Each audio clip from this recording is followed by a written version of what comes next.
হঠাৎ মিনি বাসে ধোঁয়া থেকে আতঙ্ক। বিরাটে বিবাদীবাগ রুটের বাস সকাল 8:30 নাগাদ central avenue MG road crossing এ এসে বাস থেকে ধোঁয়া বের হতে দেখে চালক। সঙ্গে সঙ্গে কয়েকজন যাত্রী ছিল বাসে, তাদেরকে নামিয়ে দেওয়া হয়। ধোঁয়া ক্রমশ বাড়ছিল। দমকলের একটি ইঞ্জিন এসে পরিস্থিতি নিয়ন্ত্রণে আনে। যদিও এই ঘটনায় কেউ হতাহত হয়নি। জোড়াসাঁকো থানার পুলিশ ঘটনা তদন্তে নেমেছে। প্রাথমিক অনুমান যান্ত্রিক ত্রুটির কারণেই এই দুর্ঘটনা। 24 আওয়ার্স আরামবাগী রিপোর্ট।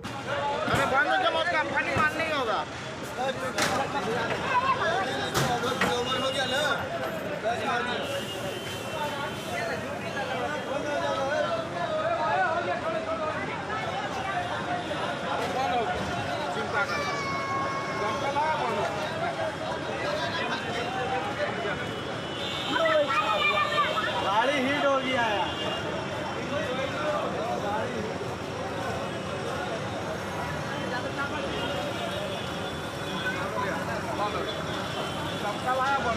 बंद हो गया, अच्छा हुआ ना, आग नहीं लगा। आग लगा था, नहीं तो फटता नहीं था, सब फटता है।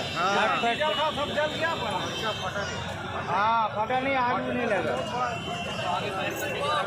उसका दोनों ड्राइवर और पगला हो गया।